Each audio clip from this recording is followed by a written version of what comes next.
mesmo. Então, a raiz dos nossos males está em nós mesmos.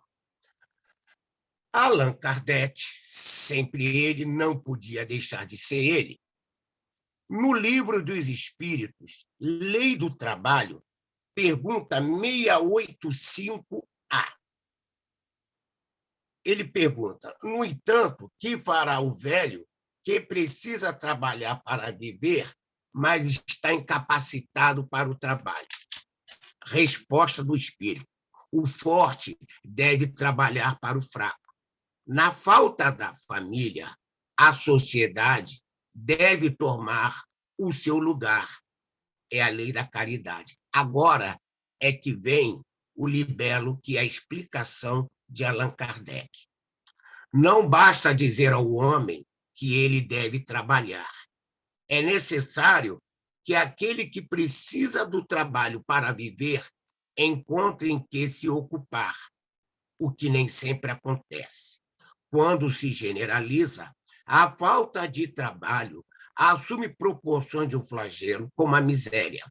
A ciência econômica procura o remédio para isso no equilíbrio entre a produção e o consumo. Mas esse equilíbrio, mesmo que seja possível estabelecer-se, sempre sofrerá intermitências, durante as quais o trabalhador também precisa continuar vivendo. Agora é que vem o importante. Há um elemento a que não se tem dado o devido valor e sem o qual a ciência econômica não passa de simples teoria: a educação. Aí, olha espetáculo, hein? Kardec: não a educação intelectual, mas a educação moral. É disso que nós estamos trabalhando no estudo de hoje, da educação moral para a prevenção de todo e qualquer mal, físico e espiritual. Continua Kardec na sua brilhante exposição. Não nos referimos à educação moral pelos livros, e sim a que consiste na arte de formar caracteres. Lá na sala, alguém fez um questionamento. Gente, informação é diferente de educação. Escolaridade não é a mesma coisa que educação. O que as escolas fazem é instrução e não educação. Tanto isso é verdadeiro. Chico Xavier tinha alguma escolaridade? Mas me diga alguém mais educado do que ele. Aí Kardec diz: não nos referimos à educação moral pelos livros, e sim a que consiste na arte de formar os caracteres, as personalidades. Aquela que cria hábitos. Uma vez que a educação é o conjunto dos hábitos adquiridos. Educação é o conjunto dos hábitos adquiridos, acrescento eu, em sucessivas encarnações.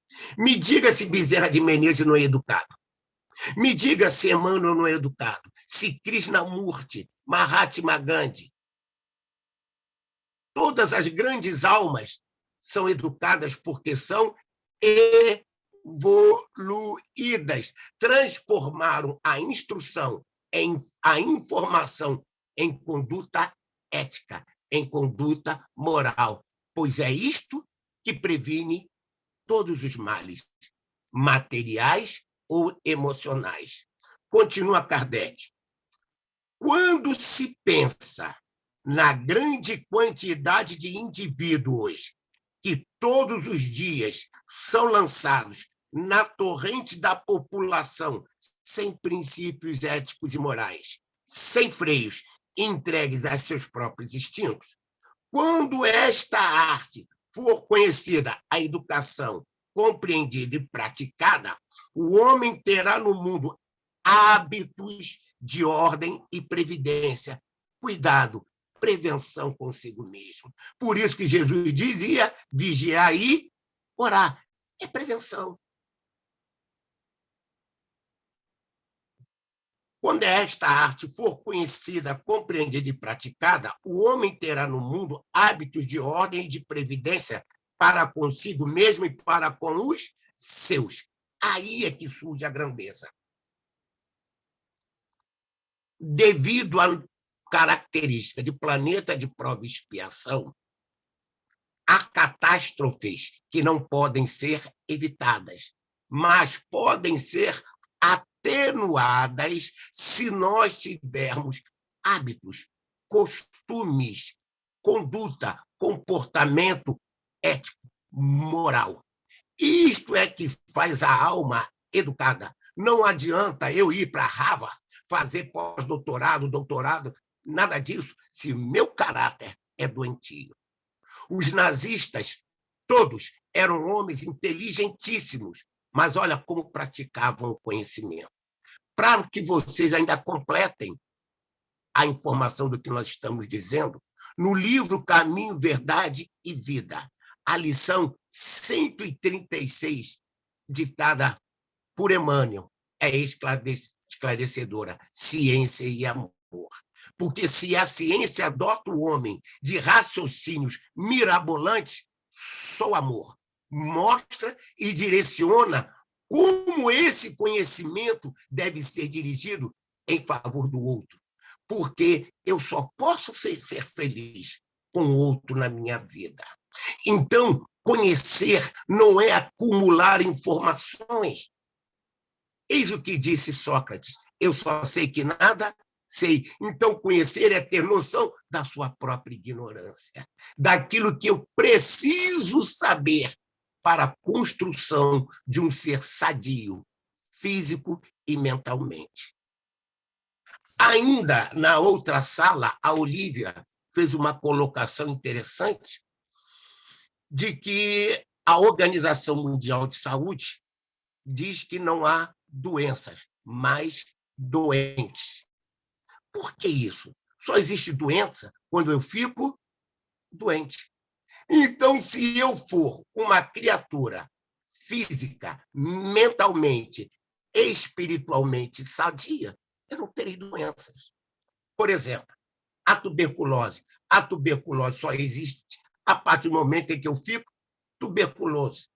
Covid-19 não existia, só passou a existir a partir do momento que alguém ficou doente.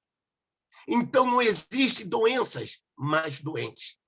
Todos nós estamos doentes porque trazemos de outras vidas desvios éticos, morais na conduta e no comportamento. Infelizmente, ainda contaminados pelo igrejismo que assola no mundo ainda. Nada contra as igrejas, porém, no livro Cristianismo, a Mensagem Esquecida, Hermínio Corrêa de Miranda. Os cátaros e a heresia católica, Hermínio Corrêa de Miranda. A memória e o tempo são obras de inestimável valor que devemos conhecer para compreender melhor. Joana de Ângeles, sempre ela, no livro O Despertar do Espírito. Olha como ela define doença. Doença, em qualquer circunstância, é prova abençoada, exceto quando mutiladora, alienante, limitadora.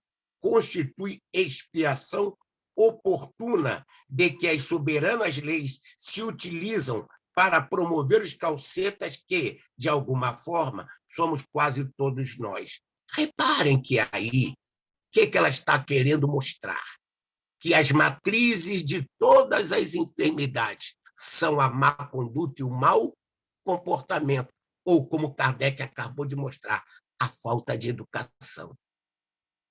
Então, para prevenir todos os males, Pitágoras já dizia: eduque as crianças para não ter que punir o adulto. Olha a prevenção. Então, a prevenção para tudo está na educação, não necessariamente na escolarização, que é necessária, mas não é o bastante para se fazer um homem de bem. Porque os homens que fabricam bomba atômica, os homens que destilam cocaína, são todos homens escolarizados, bem instruídos, bem informados, mas de caráter vil, porque não foi burilado. Eu, Alcides, uma casa espírita, uma ocasião, me pediu uma palestra sobre o tema energia e saúde. E, naquela oportunidade, eu acabei escrevendo um texto que cabe hoje na lição. Segundo a termodinâmica, a energia não é criada ou destruída, mas transformada de uma modalidade em outra. E, de acordo com Max Planck, há um domínio criado de energia do qual tudo provém. Se a energia não é obra do homem, quem a criou? Fica claro, pelo exposto acima, que a origem divina da vida não é somente mera questão religiosa, mas também campo científico, decorrente de fatos naturais que revelam uma inteligência e uma causa transcendentes com implicações filosóficas. A Organização Mundial de Saúde promoveu, em 2018, um evento denominado Saúde Integral, cujo objetivo era chamar a atenção de todos para uma visão holística da saúde, que ela, OMS, define como completo bem-estar físico, mental e social. Ou seja, saúde não é ausência de doenças. Continua. Na proposição da OMS, a saúde é um evento multidisciplinar, como tudo que foi exposto aqui, tanto pelo Luiz Fernando como pelo Carlos, e lá na sala, nós falamos de multidisciplinas: física, química, biologia, neurociência, religião, filosofia, tudo isso. Aí diz mais. Na proposição do OMS, a saúde é um evento multidisciplinar, como a saúde, como a vida, que estua pelo espaço infinito em formas e dimensões que não percebemos mediante as limitações precárias de nossa evolução. Gente, quem conhece completamente a anatomia e a fisiologia do pensamento? Quem conhece completamente a anatomia e a fisiologia do sentimento? E mais, quem conhece completamente a anatomia e a fisiologia do perispírito? São dessas coisas que estamos falando.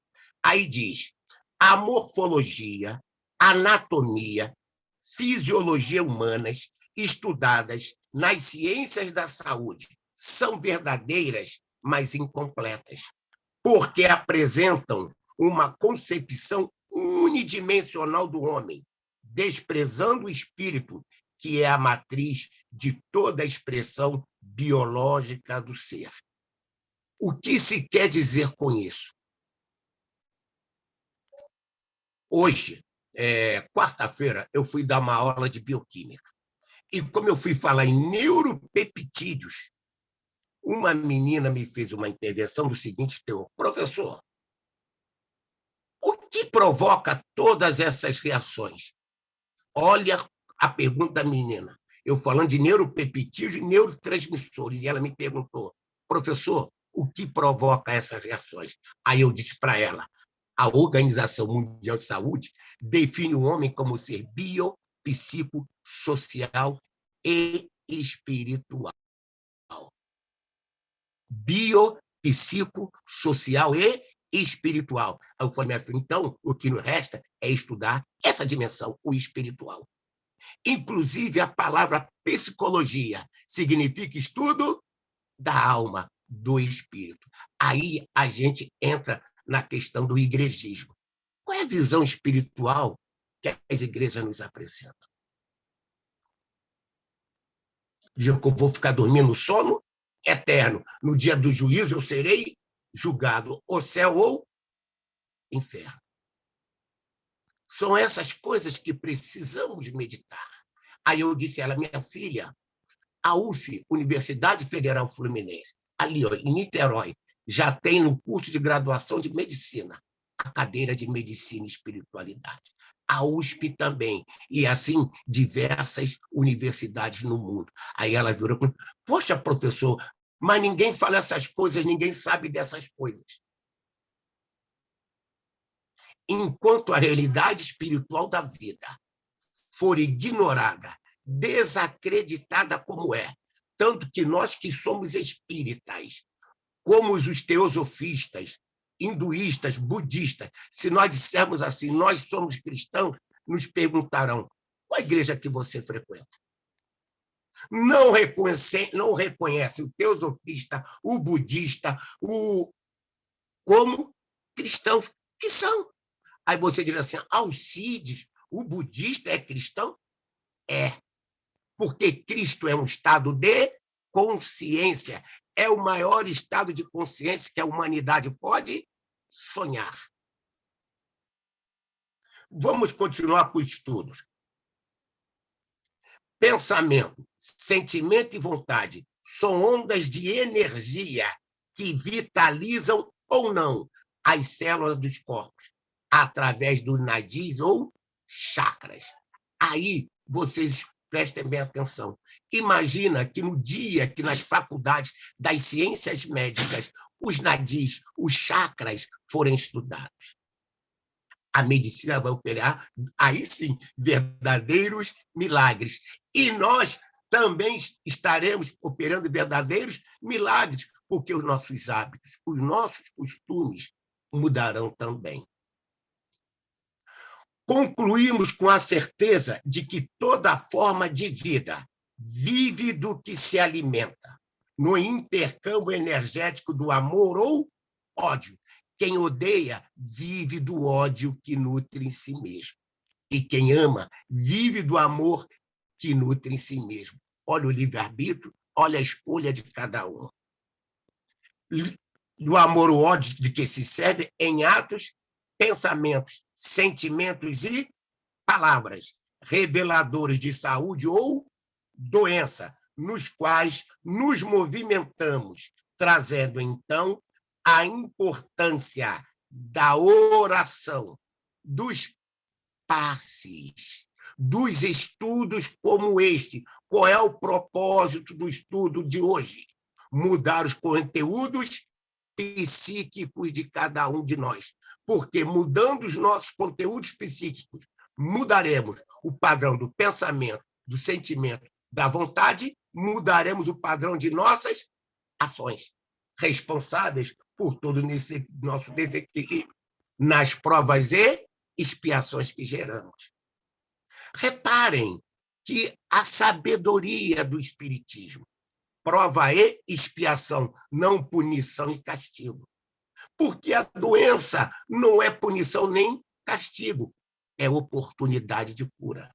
Porque quando a doença se manifesta, ela está me avisando que algo em mim está errado e eu preciso corrigir, ou seja, eu preciso me educar.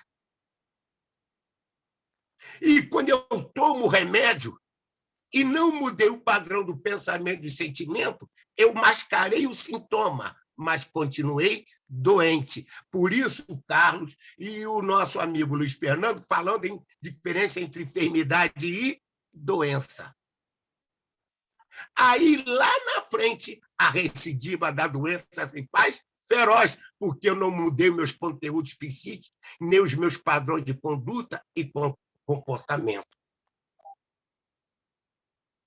Reparem que a oração e os passes e os estudos têm como finalidade mudar o padrão vibratório de nossas consciências. Lembremos que Jesus dizia que no reino dele não haveria doença nem morte.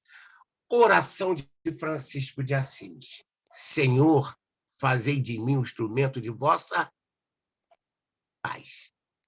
Por que, Senhor, fazei de mim vossa paz? Jesus tinha conflitos existenciais, traumas complexos, frustrações, ansiedade, medo. Não.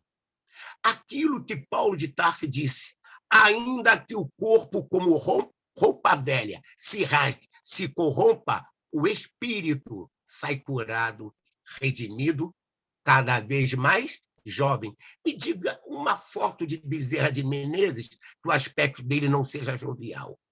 Me diga uma foto de Joana de Anjos que o aspecto dela não seja jovial. A jovialidade é característica das almas educadas, que superaram traumas complexos, frustrações, angústias, medos. E ainda tem mais que eu disse à menina. Minha filha, o fator emocional acelera a bioquímica do corpo. Então, se meu emocional é de angústia, de tensão, de aflição, a bioquímica do meu corpo reflete isso. E Joana de Anjos, mais uma vez, ela nos mostra isso no Despertar do Espírito, quando ela diz: determinadas emoções fortes, medo, cólera, agressividade, ciúme, provocam uma alta descarga de adrenalina na corrente sanguínea, graças às glândulas suprarrenais. Por sua vez, essa ação emocional, reagindo no físico, nele produz aumento da taxa de açúcar mais forte, contração muscular, face à volumosa irrigação do sangue e a sua capacidade de coagulação mais rápida. Lembremos que quando alguém dá entrada no hospital, antes da intervenção cirúrgica, o médico vê o tempo de coagulação do sangue. Então, diz Joana ainda, em razão da assim, cada enfermidade física traz um componente psíquico, emocional ou espiritual correspondente.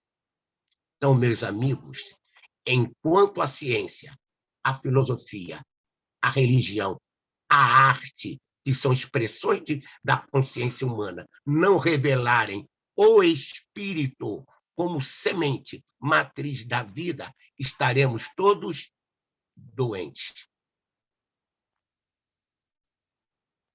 E mais, não adianta ter conhecimento. Sócrates, só sei que nada sei. Por que ele dizia com tanta sabedoria, só sei que nada sei? Porque ele tinha plena noção da fome, da sede, do divino que ele trazia em si. Então, meus amigos, todos os que estão participando desse estudo, se não estão curados, estão a caminho. Porque já estão buscando, como Marta e Maria, o certo. E no tempo e no espaço, com paciência e devoção, persistindo nessa trilha, nós encontraremos a cura, nos libertaremos do mal que está dentro de nós. Quando Jesus diz no Pai Nosso, mas livrai-nos de todo o mal, amém? Ele está falando do mal que está dentro de nós e não do mal que o outro possa nos fazer.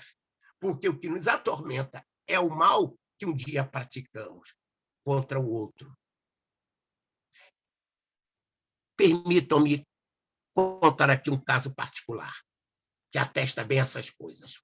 Meu amigo doutor Herman, meu grande amigo, de vez em quando, né, Jane? De vez em quando ele me dá uns puxões de orelha e eu saio de lá meio zonzo, mas ele me dá. E outro dia eu fui falar com ele e ele disse assim: Alcides, com você eu não vou usar de minhas palavras. Vou ser franco, curto, grosso, direto. O que você tem está no seu perispírito. Não tem cura, pode ir embora. Repare, ele disse assim, você já tem conhecimento bastante para aceitar isso. Ele não me prometeu cura, ele mandou eu olhar para a minha realidade. Agora, pasme no que eu vou lhe dizer. A única cirurgia que eu fiz na vida foi nas cordas vocais. E quando eu fui consultar os otorrinos, antes da cirurgia, todos diziam assim para mim, o senhor já bebeu? Não, doutor, nunca bebi. O senhor já fumou? Não, doutor, eu nunca fumei. Impossível. O senhor tem garganta de fumante e bebedor inveterado. Doutor, eu nunca fumei, eu nunca bebi. Fui parar na junta. E os componentes da junta disseram assim para mim: meu amigo, se o senhor nunca bebeu e nunca fumou e tem essa garganta assim, nós não sabemos explicar. Porém, se o senhor bebesse ou fumasse, o senhor estaria com câncer na garganta. O que queremos chamar atenção para isso? Nós todos encarnamos com propensões para algumas doenças, mas os nossos hábitos, a nossa conduta, o nosso comportamento, ou seja, a nossa educação mediúnica, pode atenuar ou anular a manifestação da doença. Se eu bebesse ou fumasse, eu agora não estaria aqui conversando com vocês. E eu nasci em família de beberrões e fumantes. Outro caso particular para ilustrar bem o que nós estamos dizendo. Uma ocasião, eu tinha feito um concurso para a Petrobras e fiquei reprovado no exame médico, raio-x da coluna. Aí que eu fui descobrir que eu trago em mim uma anomalia na coluna congênita. Se é congênita, eu nasci com essa deficiência. E os 8 ortopedistas que eu consultei, todos foram e não se conheciam, todos me disseram a mesma coisa. O senhor devia sentir dores na coluna, mas, no entanto, o senhor não sente e nós não sabemos explicar. E eu estou com 68 e até hoje a minha coluna não me incomodou. Como? Por quê? Ou seja, novamente, Alcides, você vai nascer com essa deficiência aqui e ali. Agora, eduque-se, discipline-se, comporte-se, que você vai ter seus males atenuados. Então, gente, doença não é punição nem castigo. É aviso da correção, da educação para cada um de nós. Esse estudo é uma oportunidade de reparação, gente. Quantos desencarnados estão envolvidos nesse estudo totalmente doentes? Leiam Memórias do Suicida, capítulo 3, Hospital Maria de Nazaré. Quantos desencarnados doentes? É isso que precisamos enxergar. A educação da mente, do pensamento, do sentimento, da vontade, o despertar do amor em nós é a prevenção de todo e qualquer mal. Bendita é a doença que desperta a consciência para os ensinos de Jesus. Bendita é a doença, ou aprovação, ou expiação de qualquer gênero e natureza, que desperta o amor a Deus através de Jesus. Jerônimo Mendonça ficou curado do corpo físico? Não, mas em espírito está lá curado, porque cumpriu com o combinado no além, na programação reencarnatória. Amazonas Hércules desencarnou? Desencarnou. Foi curado da hanseníase? Não, mas está hoje curado em espírito, porque transformou a doença em saúde do espírito. Dona Maria Modesto Cravo, que em outras encarnações foi nada mais, nada menos que Catarina de Médici, a autora da Noite de São Bartolomeu, reencarnou nessa terra abençoada chamada Brasil, em Uberaba, fundadora do Hospital do Sanatório de Uberaba. Desencarnou com câncer, mas hoje está feliz, curada, porque a doença do corpo físico foi oportunidade de cura para o espírito, educando-se, prevenindo, não repetindo os gestos equivocados de ontem, que hoje nos convida a reparar. Jesus Gonçalves, outro exemplo de que a doença do corpo foi propiciadora da cura do espírito. Meus amigos, se a dor aqui é grande, no mundo dos espíritos, onde a vibração é mais sutil, a dor é muito maior. Vale a pena sofrer aqui. Mas, em compensação, se a alegria aqui é grande, no mundo dos espíritos, onde a vibração é mais sutil, a alegria é muito maior. Então, vale a pena sofrer aqui para encontrar alegria no além. É disso que tudo foi falado hoje. Educação é prevenção de dores e males que geram hábitos, costumes que atenuam as catástrofes inevitáveis. Agora, para finalizar, se nós observarmos a pandemia atual, era inevitável ou foi provocada pelo desalinho das mentes encarnadas e desencarnadas, obstinadas no mal, porque totalmente sem educação. Jesus, Buda, Krishna, Maomé, Krishnamurti, Helena Blavatsky, Annie Besant, todos os grandes líderes espirituais da humanidade são universais. O que se quer dizer com isso? O ensino dos espíritos é universal. Gente, a Constituição atômica não é a mesma no universo todo? É, porque é divina. Então, tudo que é de inspiração divina é eterno, é permanente. Agora, tudo que é de inspiração humana é transitório, impermanente. E a conquista da felicidade é a educação da alma para o amor, para o bem da coletividade. O solidário não conhece solidão. Quem se queixa de solidão é porque não aprendeu a ser solidário. Só há felicidade, só há educação, só há saúde se nós pensarmos no outro, como irmão, como companheiro de jornada. Se alguém quiser fazer alguma pergunta, não sei se pode.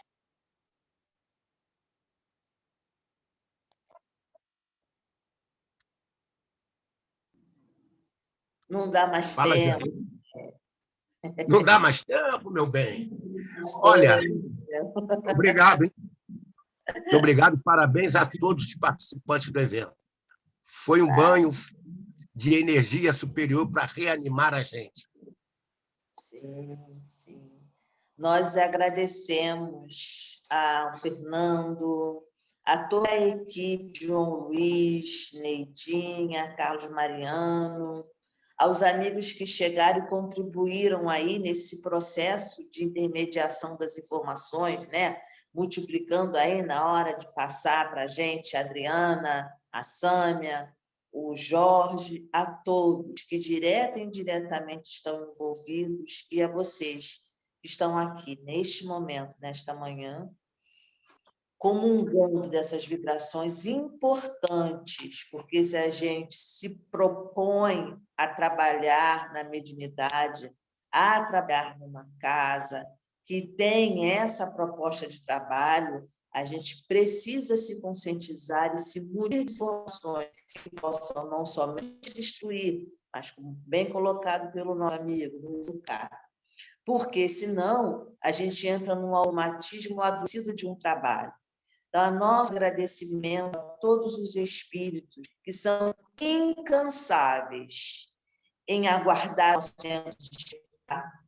o nosso tempo de nos sensibilizar para entender quantos recursos são disponibilizados ainda, e muitas vezes não valorizamos, porque ainda estamos adormecidos. Mas a nossa gratidão a todos os médicos, porque nós já entendemos que quando as nossas dores são muito grandes, o médico dos médicos, nosso querido Jesus, está a nos auxiliar. Mas existe uma grande equipe médica que atua na nossa casa ao longo desses anos. Então, a minha intensa gratidão ao nosso querido Bezerra de Menezes, preciso falar no nome de todos e sim, né? Nosso querido Herculano, nosso querido André Luiz, nosso querido José Carlos da Silva Couto, nosso querido Dr. Herman e tantos outros que não colocam seus nomes escritos, mas estão ali, atuando na equipe, e que nos nossos momentos de angústia, de dor física e dor da alma, nós sentimos o amparo, a luz, o amor destas grandes almas em nossa direção. Então, peço nesse momento de encerramento a uma companheira que também é incansável ao longo desses anos a se dedicar na higienização da sala, na organização da sala, nos estudos, com muito carinho e muito envolvimento. Nossa querida Neidinha, para finalizar, E para dizer para vocês também, que às vezes a emoção se mistura, né? Eu agradeço ao altivo, sempre agradecerei. E ao querido João Luiz, que é um grande parceiro, que esteve aí no estudo, está com a gente ao longo desses anos, nos estudos da casa, aos sábados, no estudo da saúde, da Medina, espiritualidade, de uma forma muito carinhosa. Então, agradeço a todos, e principalmente a esses irmãos, a todos os médicos que trabalham conosco na área da saúde. Então, pedirei a Neidinha, por gentileza. Obrigada, Jane. Nós agradecemos muito a você. Pai querido, nesse momento, Senhor, agraciados por esse estudo, por esse aprendizado, nós te agradecemos, ó Pai. Agradecemos ao nosso Mestre Jesus, agradecemos a todos os médicos do espaço que nos ajudam, doutor Bezerra, que nos dá, Senhor, esse entendimento do que a gente pode e deve ser nessa vida e na vida espiritual. Abençoe, Senhor, todos os trabalhadores da nossa casa, todos os trabalhadores do bem, em geral. Abençoe também as famílias que, nesse momento, estão conosco e aqueles encarnados e desencarnados, Senhor. Que seja em paz, envolva-os com seu manto de amor, de luz e de fé, dando força para a nossa caminhada no bem. Obrigada, Senhor. Obrigada a todos os espíritos que nos ajudaram. Pedimos, Senhor, que fique conosco nesse domingo de paz, nos dando o maior entendimento, que é a sua força e o seu amor. Graças a Deus.